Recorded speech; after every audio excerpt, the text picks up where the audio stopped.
What up, it's Cron Auto, and today we're going to be detailing an engine on my 99 Mustang. And this is what we're going to use.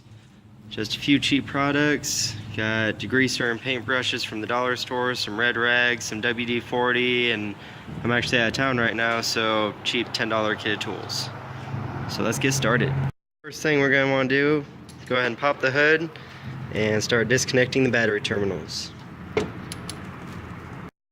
Since I'm going to be spraying down the engine bay, we're actually going to disconnect both the negative and the positive terminals and go ahead and pull the battery.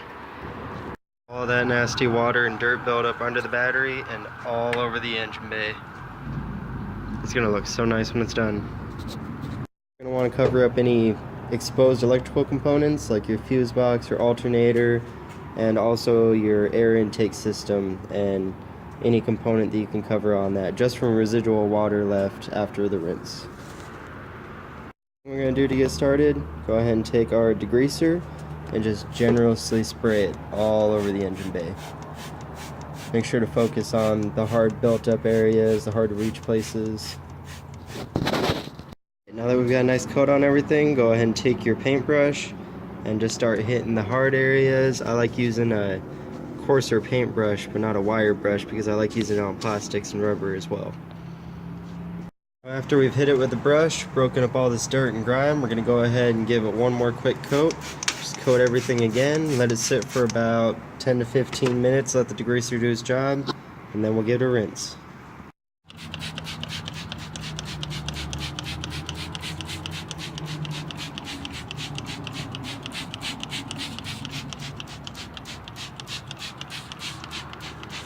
I am out of town. I'm actually at a self-service car wash. I'm going to go ahead and use a low pressure rinse, which will allow me to actually get close to the engine without putting too much pressure on the components.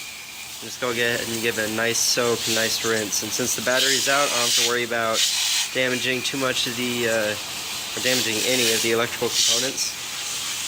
We're going to go ahead and let it sit and dry for a while after we're done. Look at that, guys. This engine is looking beautiful. It's steaming right now because it was hot when I drove it here, but after letting it sit for a few minutes, it's going to look real nice. I'm going to go ahead and take my red rags, start wiping up some of the excess water, get as much of it out as I can, and then the rest of it, we'll just let it air dry. Be sure to focus on the areas where water is going to pool, like in these bolt holes, and also this battery tray. Look at how much water that's holding. We're going to take our WD-40 and go ahead and hit as much of the metal and electrical components as we can, but trying to avoid the rubber and the plastic. And we're just going to take a rag and wipe all that in.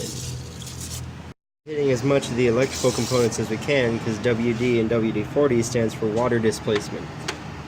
And that's going to go ahead and help prevent corrosion and get the water out of our electrical components that's sitting there from the rinse. Take some WD-40, put it on a rag, and go ahead and wipe down the alternator, the fuse box, and the intake, since we had those covered up during the cleaning. Now we're going to go ahead and throw the battery back in after it sits and dries for a while, but look at these results, guys. This engine is beautiful. And it did get darker here a little sooner than I expected, a lot sooner. So I'm going to go ahead and take some pictures of the engine in the morning so you can actually see it in the daylight. I mean, it is looking beautiful. A lot better than it did. And that's just with some degreaser, some WD-40, a little bit of time, a few items from the dollar store. I mean, cheap job, and it makes a huge difference. And I did actually just pick up this Mustang, so there are a few things I gotta do in the engine bay, and it's gonna make my job that much easier working on, you know, a clean area of the car rather than trying to work through all the dust and grime and dirt and buildup. Throw your battery back in, make sure your connections are good and tight, and we are done, guys. It was that easy. Guys, that is it. It did get real dark real quick. I mean, look at this. But the results will speak for themselves. I will post the pictures at the end of this video, and we'll get to see it in the sunlight. I can't wait.